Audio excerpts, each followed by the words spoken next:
A TV Web A Caminho da Luz apresenta Palestras Espíritas.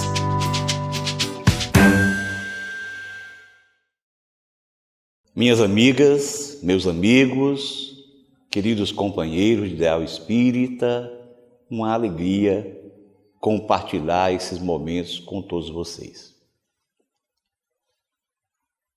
O ser humano traz de maneira inata uma intuição, uma ideia de que nasceu para a felicidade.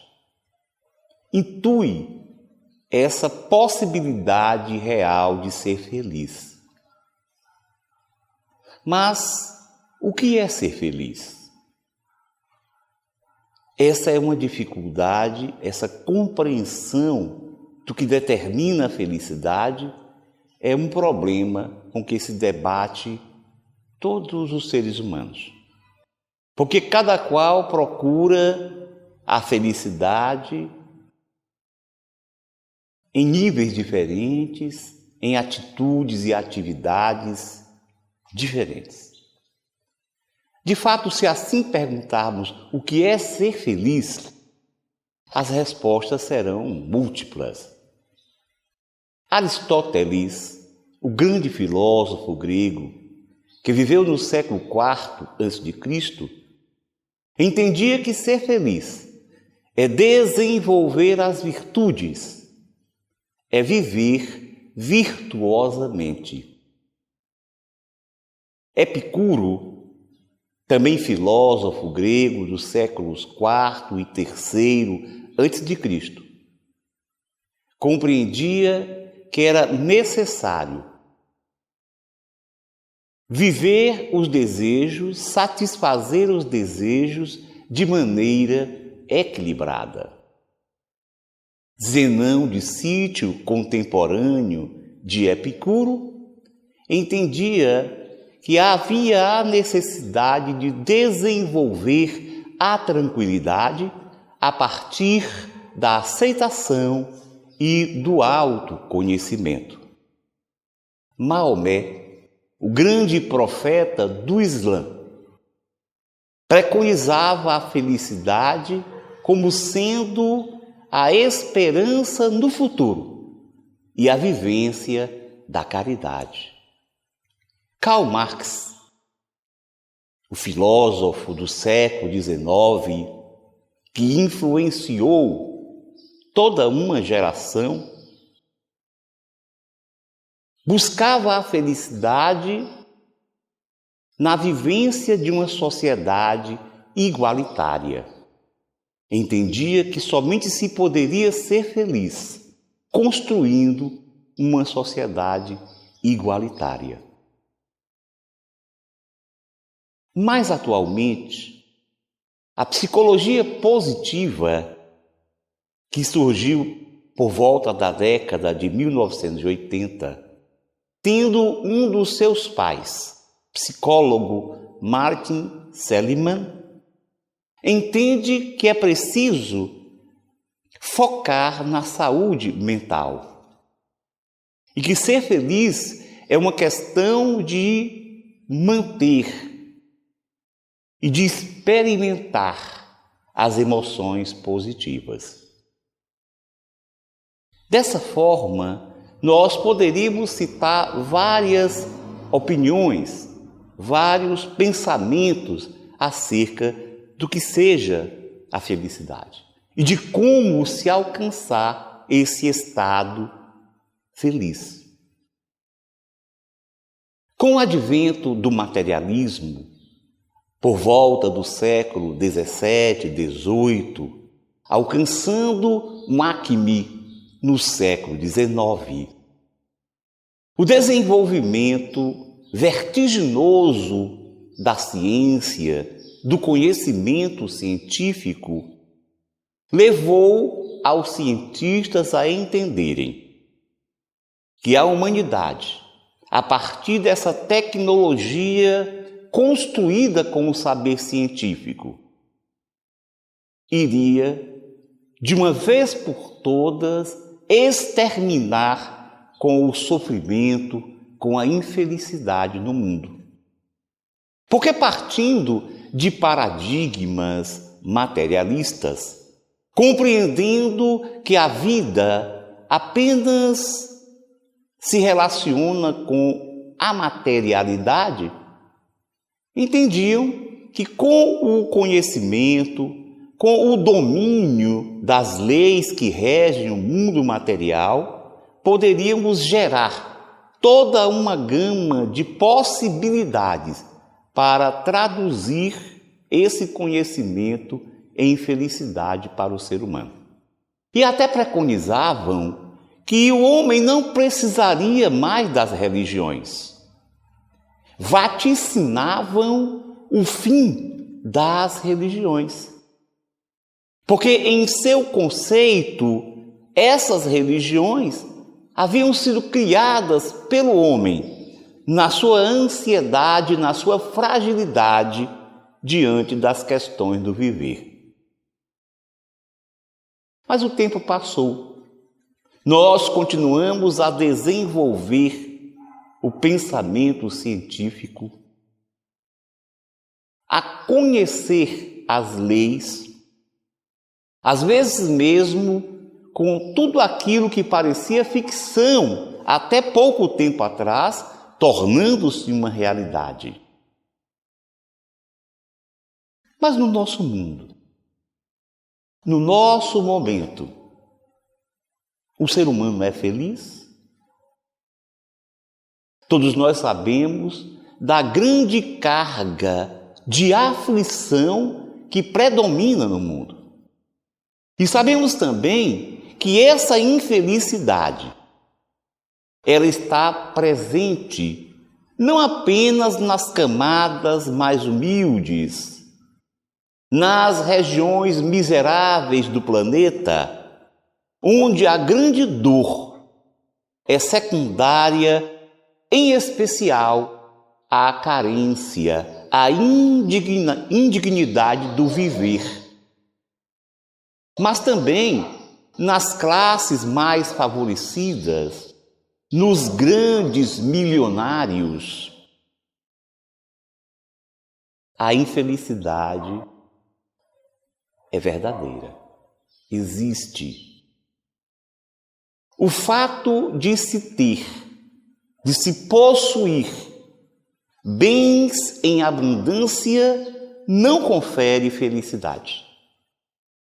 Há mais ou menos pouco tempo, nós tivemos uma reportagem na Folha.com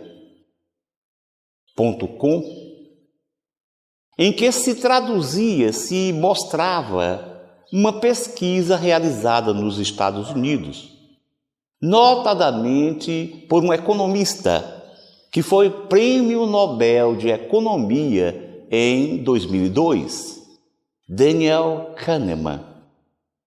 Ele fez um estudo, uma pesquisa, entrevistando milhares de pessoas nos Estados Unidos. A conta passou a cerca de 450 mil entrevistas, onde se indagava dessas pessoas quanto de alegria, quanto de sorriso, o quanto de satisfação com a vida eles apresentavam. E o interessante é que depois que os dados foram coligidos, depois se fez uma relação de todas as respostas, que foram cruzadas essas respostas, os itens mais relacionados com a felicidade foram os dois maiores. O primeiro era ser religioso. Para o norte-americano pesquisado, ser religioso é um fenômeno que facilita a proximidade com o ser feliz. Como a sociedade norte-americana, nós sabemos que é uma sociedade muito ativa no que respeita à riqueza, o segundo lugar era ganhar mais que R$ 6.800 por mês. Mas o interessante é que, à medida que aumentava ou que diminuía o salário, isso não aumentava a felicidade e até pelo contrário, era motivo de infelicidade. Por isso, altos salários e a aquisição de uma grande riqueza não era motivo para a felicidade. Em terceiro lugar, dos itens necessários para a felicidade era não ser jovem. Porque o jovem normalmente vive sob uma impulsividade e ainda com instabilidade em relação ao seu futuro. Então, diferentemente do que se pensa, a idade, quando vai aumentando, vai dando maior estabilidade, maior equilíbrio à criatura humana e, por consequência, faculta-lhe maior possibilidade de ser feliz. O item 6 dessa ordem de 7 fatores para a felicidade era ter filhos. E dentro daqueles outros pontos relacionados com a infelicidade, o primeiro era a solidão. Viver solitariamente era o que causava maior conta de infelicidade.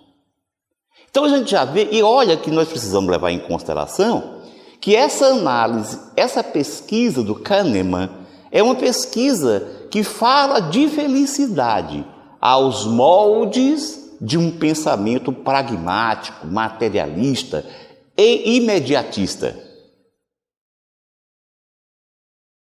A matéria, o possuir, não pode favorecer nem determinar que nós sejamos felizes. O Espiritismo, baseado nos ensinamentos de Jesus, que afirmava que o amor, a vivência plena do amor, o alcance da capacidade de amar, era o que fazia o homem feliz. Ensinava-nos a buscar o amor, a construir esse sentimento maior. Sentimento que necessariamente deve ser direcionado para alguém, para as pessoas, para a humanidade. Mas é óbvio que não dá para ser feliz instantaneamente, que não existe plenitude de felicidade no nosso planeta, nos nossos dias. A doutrina espírita nos lembra que a felicidade neste mundo é relativa, que não se pode ser plenamente feliz, completamente feliz no nosso momento, porque vivemos ainda em um planeta inferior, em um mundo classificado pelos espíritos, principalmente em o Evangelho segundo o Espiritismo, mas também na Revista Espírita, como sendo um mundo no segundo degrau do processo evolutivo, considerando 5 os degraus, isso de forma didática, para o alcance da plenitude. Então, o nosso mundo, estando nesse segundo patamar, é um mundo inferior. E por isso é designado como mundo de expiações e provas, o que já demonstra por si só essa aflição.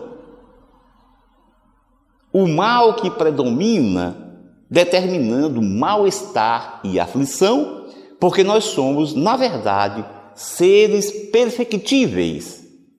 E somente estaremos alcançando níveis de satisfação máximos quando desenvolvermos esses potenciais de perfeição. Então, em O Evangelho segundo o Espiritismo, no capítulo 5, versículo item 20, existe uma mensagem de um sacerdote desencarnado, o cardeal Morlot. Ele havia desencarnado na época, no ano em que o Livro dos Espíritos foi editado, lá em Paris, no ano de 1857.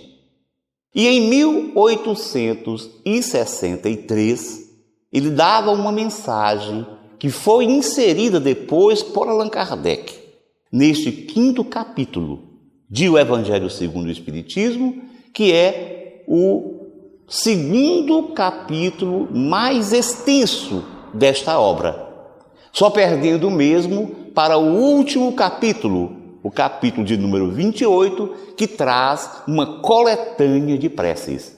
Esse capítulo 5º tem como título central Bem-aventurados os aflitos.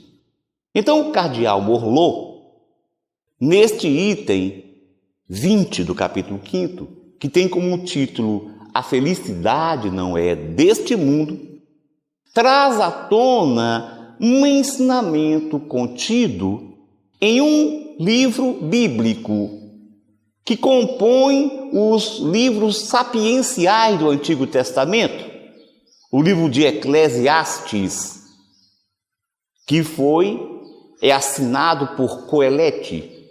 Coelete significa o preletor, aquele que traz a mensagem.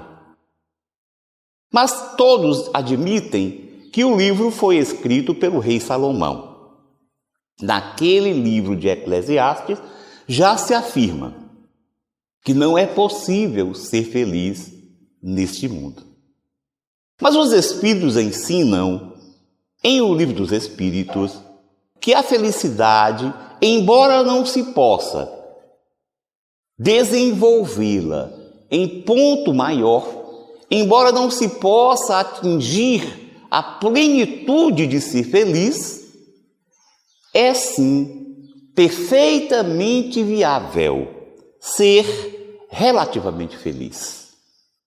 E Allan Kardec, na questão de número 922 desta obra, questiona dos espíritos como se pode ser feliz, ainda que relativamente, no nosso mundo. E a resposta é: para a vida material, a felicidade consiste em ter a posse do necessário. Então, aquela experiência que nós falamos, aquela pesquisa que falamos agora há pouco, do Daniel Kahneman, ela realmente está em sintonia com o que os espíritos já ensinavam no século XIX. Porque a posse do necessário é o que basta para construirmos a felicidade que podemos neste instante evolutivo. Mas os espíritos continuam. Para a felicidade moral, é preciso ter uma consciência tranquila e a fé no futuro. Então, para termos a possibilidade de viver, de fruir a encarnação de maneira a mais feliz possível, é tendo a posse do necessário. A ambição humana impede que os bens sejam divididos de maneira equitativa.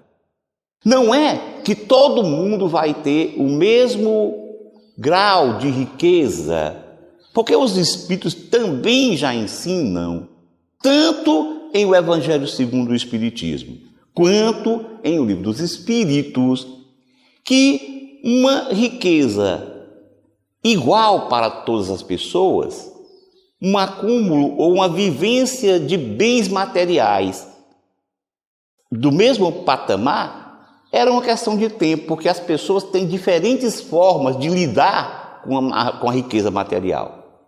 Mas é claro que não se pode chegar à indignidade humana, à miséria humana.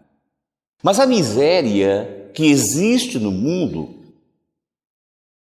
não é da vontade de Deus.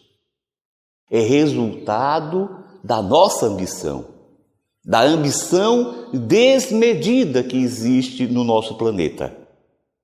Enquanto que uns não têm as mínimas condições de existência, de existir, de sobrevivência, outros têm uma superfluidade na vida e um excesso de bens, acumulam bens em excesso.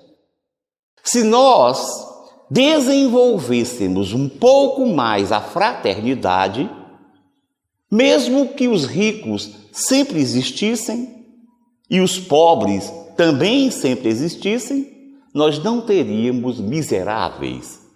Porque ser pobre não significa ser miserável. Miserável é o resultado da ação ambiciosa do ser humano. Hoje em dia, muitos estudiosos já têm demonstrado que a felicidade, ela contagia. Quando alguém é feliz, há um contágio para outras pessoas. E um estudo realizado por um cientista político e pesquisador da Universidade da Califórnia, em San Diego, chamado James Fowler, assim, em conjunto com outro cientista, médico e cientista social da Harvard Medical School of Boston, chamado Nicholas Krystalker. Eles dois fizeram um estudo de décadas. E em pelo menos 20 anos, eles analisaram, através de uma escala de medir depressão, onde há alguns questionamentos do tipo: quantas vezes você sorriu, como é que você vem dormindo, e outros itens relacionados com a depressão. Então eles fizeram um estudo com 5.000 pessoas, ao longo de mais de 20 anos. Inclusive, essas pesquisas desses dois culminaram com a publicação de um livro com o título O Poder das Conexões. Então, eles fizeram esse estudo com 5.000 pessoas e aprofundaram as relações dessas pessoas com outras. E estudaram as 53.000 relações dessas pessoas. E isso, na verdade, o estudo que eles faziam objetivava analisar os níveis de saúde, relacionando a questão da maneira de viver, da influência que havia entre as pessoas com o adoecimento, com a hipertensão arterial, com o diabetes mellitus, etc., com o tabagismo, a obesidade. Mas uma coisa interessante, eles concluíram que havia uma relação entre estar feliz neste modelo humano, que se relaciona, que está muito em relação com aquele pensamento da psicologia positiva, das emoções positivas, de viver com emoções positivas. Então eles viram, por exemplo, que o fato de alguém ter um vizinho de porta quer viver feliz, só esse relacionamento de vizinho já favorece em 34% que a pessoa seja feliz. Quer dizer, estatisticamente, a possibilidade de alguém que tem um vizinho de porta feliz, estatisticamente essa pessoa tem 34% de possibilidade a mais de ser feliz. E os estudos continuaram. Por exemplo, se ele tem um amigo, um parente querido ou um companheiro afetivo vivendo a 1,5 quilômetro de distância, a possibilidade de ser feliz aumenta em 25%. Se esses mesmos amigo, companheiro afetivo e parente estiverem morando a cerca de 800 metros, a possibilidade de ser feliz aumenta em 42%.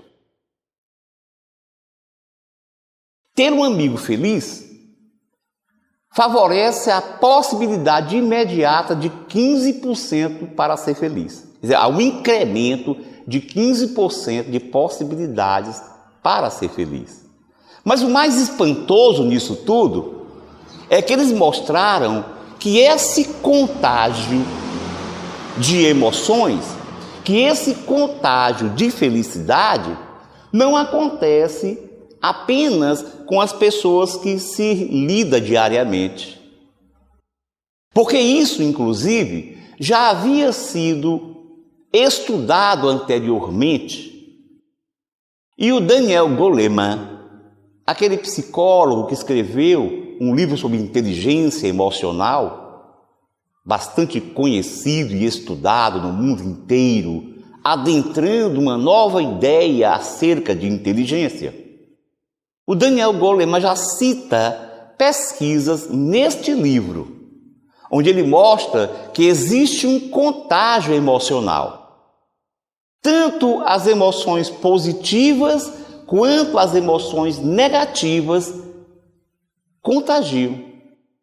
E ele narra no seu livro um episódio interessante, estudado por pesquisadores, que em determinado momento havia 2 grupos militares em franca hostilidade, em franca ação bélica. E enquanto isso acontecia, um grupo de monges acostumados, portanto, à meditação, à construção de um estado interior de paz, um grupo de monges passou por entre essas duas facções militares. E o que aconteceu é que eles pararam com a refrega, eles pararam com a luta e demoraram 2 horas para voltar ao combate, mostrando que essa emoção positiva, pacificada daquele grupo de monges havia envolvido positivamente aqueles militares. Nós sabemos também, até de forma empírica, que quando estamos lidando com pessoas felizes, diretamente, nós tendemos a ficar felizes, ou pelo menos a manifestar um estado de alegria naquele momento, naquele instante. Os médiums, os sensitivos, então, esses são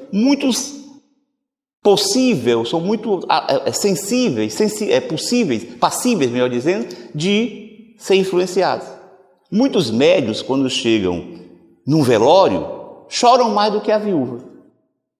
E há outros que, quando vão para um aniversário, estão mais felizes que o aniversariante. Por quê? Por causa desse contágio. Está em um local onde as vibrações, as emoções acontecem, nos estimulam. Só que, como eu dizia, James Fowler e Nicholas Kristallker, esses 2 cientistas, eles concluíram que não é bastante uma relação direta, que nós somos influenciados em nosso humor por pessoas que não conhecemos. Tanto que ter um amigo de um amigo feliz nos leva imediatamente à possibilidade de 10% a mais de também estar feliz. Quer dizer que nessa compreensão, eles criaram a ideia da rede, de uma rede que se intercomunica e que essas interferências, essas influências, chegam a 3 estágios de separação. Quer dizer, se nós temos um amigo que, por sua vez, tem um amigo ou outros amigos felizes, nós temos maior chance de felicidade. O Espiritismo nos confere uma compreensão muito maior do fenômeno. Porque o Fowler, ele fala que nós nem sempre tomamos consciência dessa influenciação. Nós somos influenciados, mas não tomamos consciência. E ele, apesar de analisar a pesquisa, de concluir pela veracidade dessa influenciação, ele não explica, não justifica como é, por exemplo, que alguém que você não conhece pode lhe influenciar no estado de humor, no estado de felicidade ou de infelicidade. Porque não apenas as emoções positivas influenciam, mas também as emoções negativas.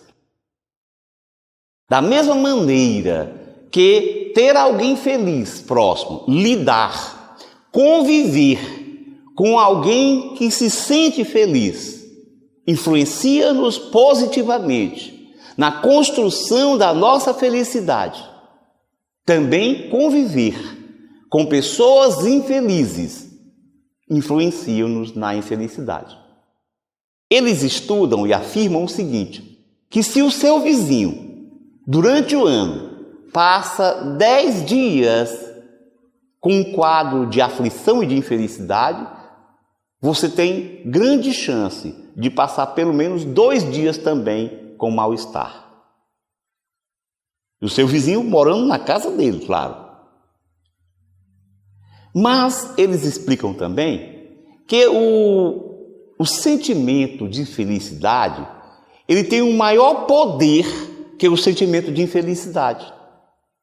E eles, inclusive, tentam justificar isso por uma lei do neodarwinismo, da lei de evolução, entendendo o seguinte, como as emoções positivas, como o estado de felicidade, ele promove uma coesão social ao longo do tempo, ao longo do processo de evolução no planeta, nós tivemos muito maior desenvolvimento e relacionamento com pessoas felizes.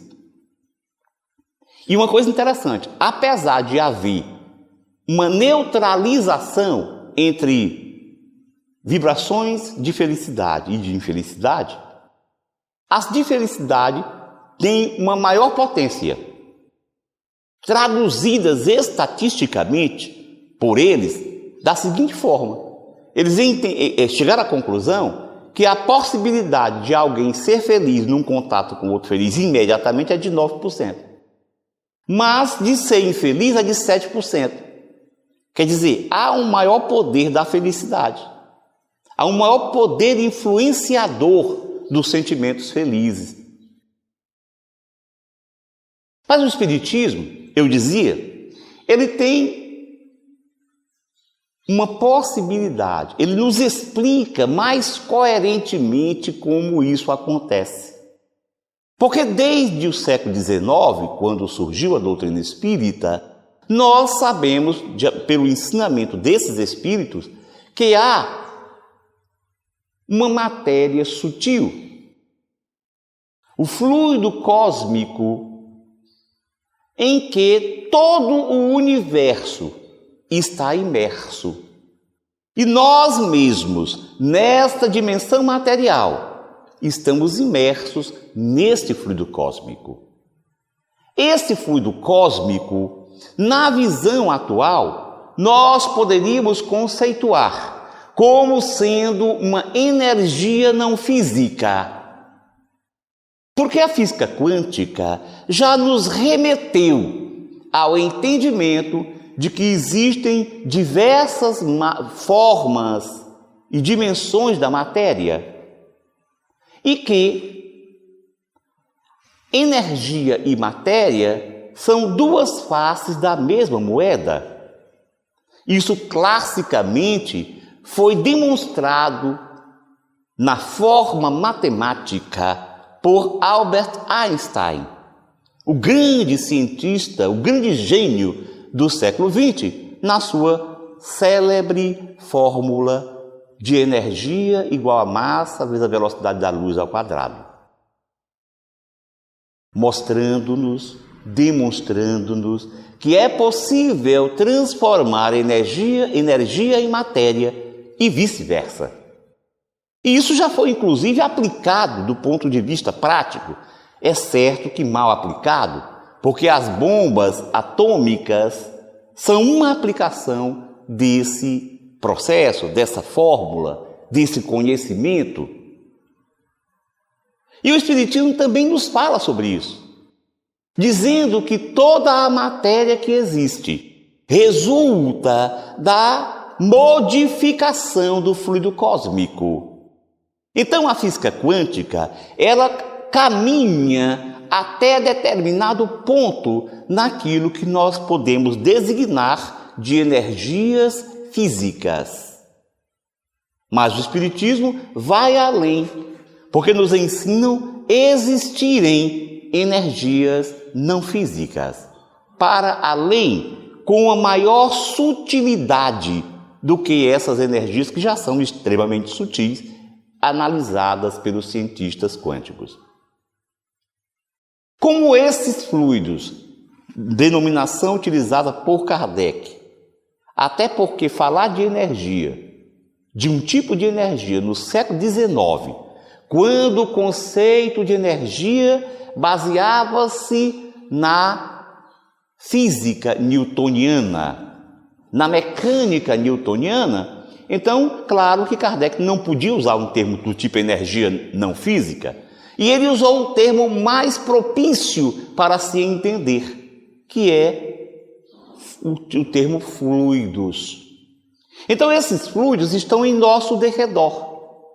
E no capítulo 14 do livro A Gênese, onde nós encontramos uma fantástica teorização acerca dessas energias, acerca desses fluidos, Allan Kardec nos ensina que essas energias, elas modificam-se através do pensamento e do sentimento. Então, energias, matéria, nada disso é bom nem mal.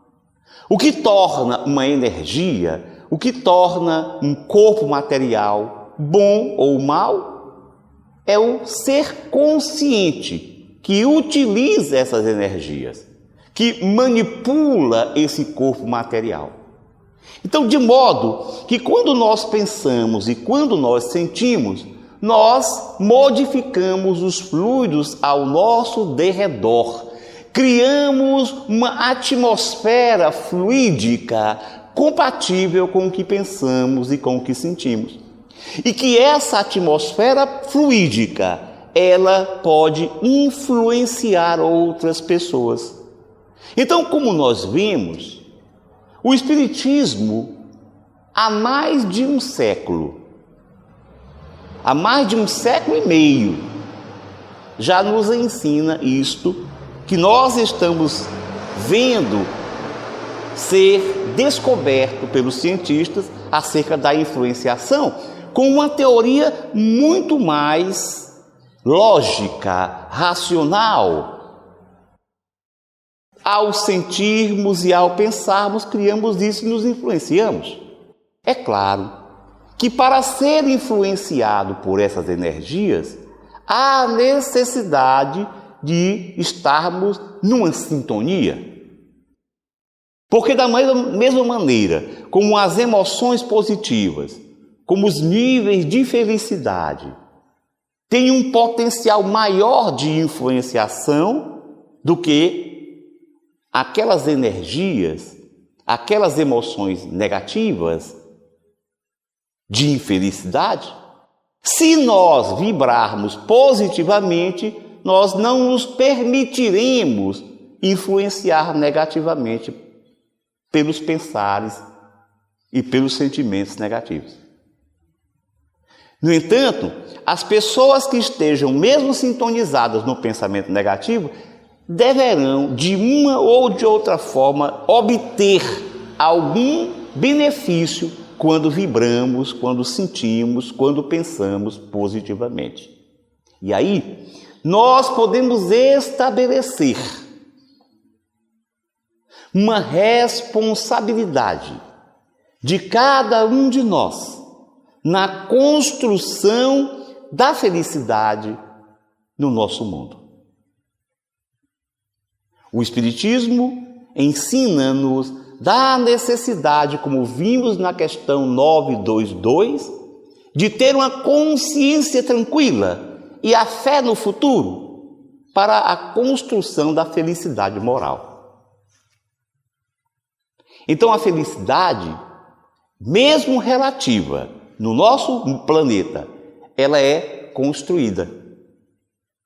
Esse tema foi desenvolvido, essa pesquisa do Fowler e do Kristallker, elas foram desenvolvidas, foram motivo de reportagem numa revista que trabalha com a informação científica da área das neurociências, da psiquiatria e da psicologia para o povo em geral. Quer dizer, não é uma revista técnica, é uma revista, apesar de científica, mas que ela tem como destino as pessoas de um modo geral. Chama Mente e Cérebro, que faz parte da chamada Scientific American, que é uma das revistas de maior importância nos Estados Unidos que se reportam às questões científicas. Então eu dizia que essa matéria, essa pesquisa, foi motivo de reportagem e matéria de capa da revista Mente e Cérebro, de dezembro de 2012. E nós vamos ter, então, nessa reportagem que foi feita por uma jornalista chamada Selma Correia, de maneira muito pertinente, ela diz que a felicidade é artesanal. A felicidade é manufaturada, no meu dizer. Quer dizer, nós construímos a felicidade. Nós não recebemos a felicidade de fora para dentro. É de dentro para fora que ela é construída. E é isso que ensinam os espíritos. É a nossa consciência, é o despertar da consciência para que somos seres realmente destinados à felicidade, em função da nossa realidade imortalista, espiritual, mas que é possível sim viver nessa escola terrena, feliz até um certo limite. E além dos espíritos ensinarem, hoje também os cientistas já começam a nos estimular na construção da felicidade. Ainda que bafejados pelo paradigma materialista, ainda que sob este domínio, os cientistas já começam a despertar que as questões, que a possibilidade, que a construção da felicidade não se relaciona especificamente com as questões, com as coisas materiais. Psicólogos têm estudado. Tem uma psicóloga, doutora em psicologia nos Estados Unidos, que escreveu um livro chamado A Ciência da Felicidade. Ela é professora da Universidade da Califórnia, em Riverside. E neste livro ela ensina-nos da importância de comportamentos, de transformar comportamentos. Então, o primeiro passo na construção da felicidade é a mudança de habituação. Observem como nós, vivenciando no mundo assim inferior, nós tendemos a supervalorizar o mal. O que de mal nos acontece, nós supervalorizamos. Nós damos uma dimensão maior mesmo do que esse mal tem, representa para nós. Então, mantemos no nosso pensamento, na nossa mente, situações negativas, dolorosas, por um tempo grande. Isso é um hábito que nós tomamos de não darmos o valor, não darmos a dimensão ao que acontece de positivamente na nossa vida. Então nós precisamos inicialmente mudar essa habituação. E por isso, a cada dia, ao concluir, nós deveríamos ou deveremos, dentro dessa busca por felicidade, de construção de felicidade, nós deveremos elencar, anotar os pontos positivos de cada dia. Dessa maneira, nós nos acostumaremos a dar a dimensão necessária e satisfatória ao que de bem acontece conosco, deixando de lado o que de mal acontece. Não significa isso fazer de conta que o mal não existe, o que seria um tanto quanto irracional, mas é valorizar o bem e não dar tantas asas para o mal. Um outro aspecto que os cientistas e psicólogos, como é o caso da doutora Sônia, essa psicóloga que me referi, Sônia Lyubomirsky, que é essa psicóloga lá da Califórnia, da Universidade da Califórnia, em Riverside, ela chegou à conclusão também que para ser feliz é preciso ser bom. A bondade, viver o bem, causa felicidade. Quer dizer, quando nós nos importamos com o próximo, e o Espiritismo nos fala de viver a caridade, quando nós fazemos o bem, o primeiro a ser beneficiado com o bem somos nós mesmos. Então, fazer o bem, se importar com o próximo, agir positivamente em relação à humanidade, é um preditor de felicidade, é um construtor de felicidade. Além disso, é interessante que nós nos autoconheçamos, como ensinam os Espíritos. Porque dentro de uma busca pelo autoconhecimento, nós podemos criar uma estratégia de correção de rumos e uma estratégia de construção do bem em nós mesmos, do desenvolvimento das virtudes que todos nós conduzimos em germem. na nossa essência. Porque somos, como já falei há pouco, seres perfectíveis.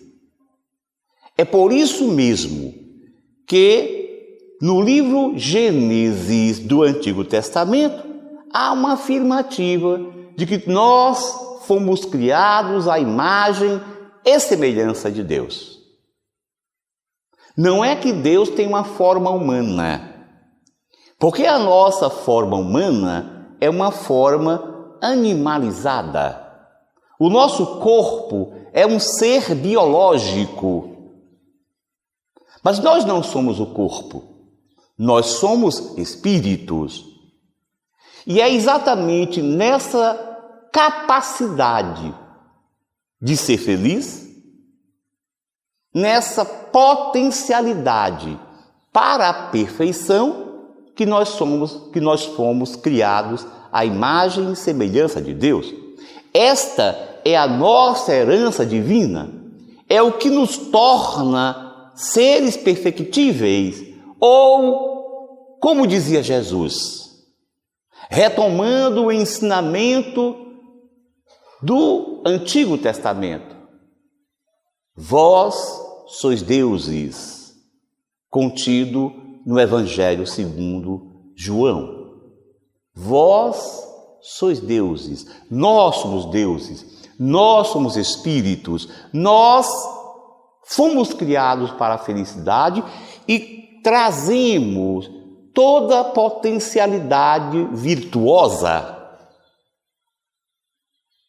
Além disso, a doutora Sônia fala-nos da importância de, no nosso dia a dia,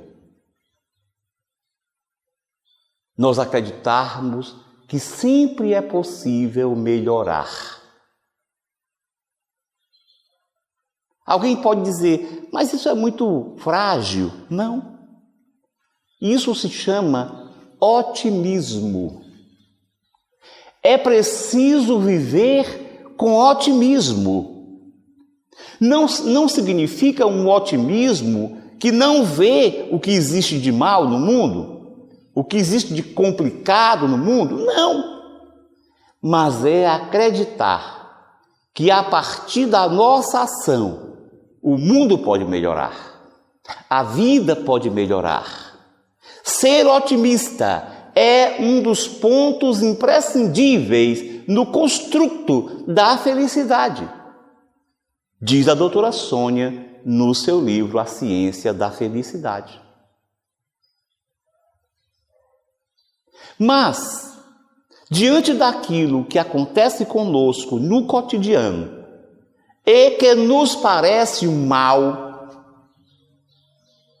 é preciso que nós nos acostumemos a buscar naquilo que para nós parece um mal, buscar o que existe de positivo. Porque dentro de uma visão espírita, mesmo o mal que nós criamos e que nós fazemos, porque o mal não é criação divina, Deus não criou o mal. Deus é o bem. Portanto, existe o bem.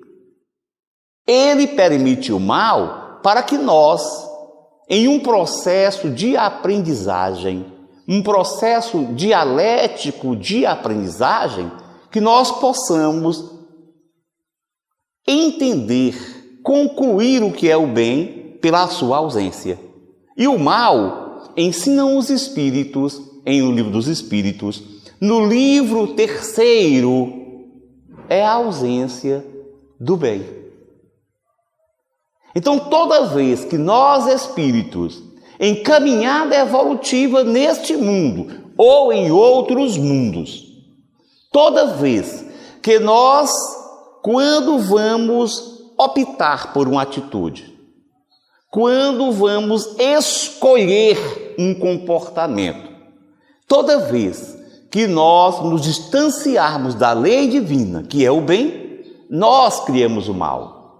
Mas eu dizia que o mal, ele é factício, ele é efêmero, passageiro.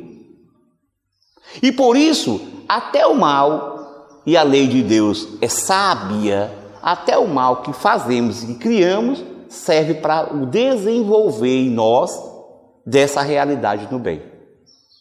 Então eu dizia que quando tivermos situações entendidas como mal, mas que sempre nos poderão auxiliar na construção do bem em nós, vamos buscar neste mal o que tem de positivo.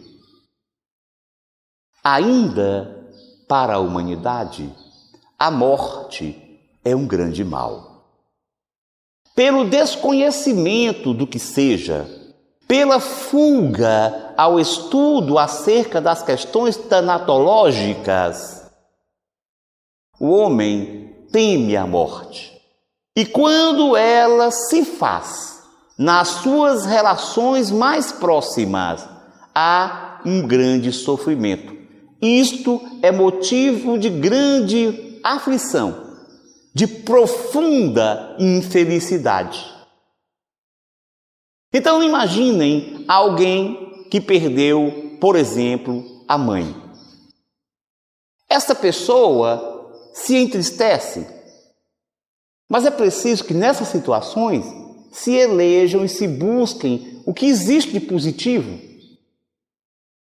Então essa pessoa pode pensar, puxa, que maravilha que eu convivi com a minha mãe todos esses anos. Como eu aprendi com ela, como nós interagimos emocionalmente, como isso nos fez amadurecer. Então, sempre que um mal aconteça, mesmo que o mal não seja desprezado de todo, mesmo que nós não fiquemos alienados do processo, porque claro que isso não seria bom, isso nos levaria a uma vulnerabilidade ao mal, e os Espíritos ensinam exatamente isso na codificação. Mas busquemos o que tem de positivo sempre, para que assim, pouco a pouco, nós criemos uma habituação no bem, uma habituação positiva, participando de um mundo melhor, da construção de um mundo melhor. O Espiritismo nos faz entender que a felicidade é um estado da alma pleno, imperturbável, inalterável e uma satisfação própria e com o mundo.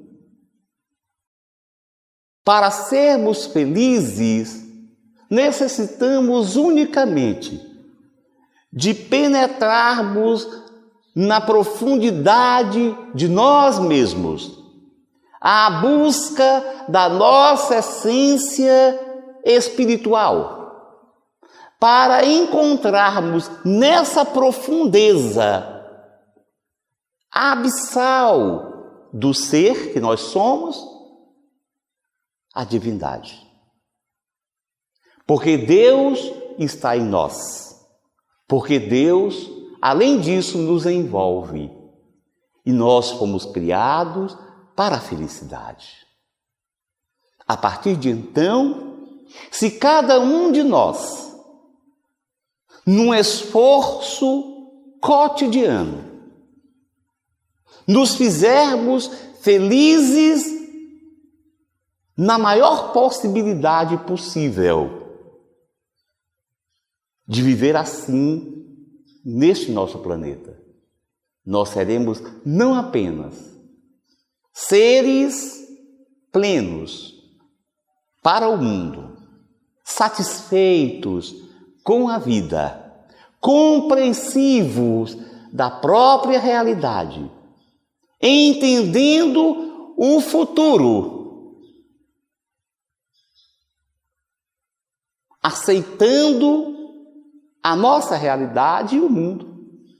Mas mais que isso, favorecendo e estimulando o bem no mundo, arrastando conosco outros companheiros pela vivência, pelo exemplo, pelo estímulo, pela influenciação fluídica, energética. A doutrina espírita sintetiza o conhecimento humano. E como nós vimos, vários focos e enfoques do que significa ser feliz, com os grandes pensadores e religiosos, tudo aquilo é sintetizado pelo pensamento espírita. É possível ser feliz e a felicidade é contagiosa. Entendamos definitivamente essa realidade. Muita paz a todos.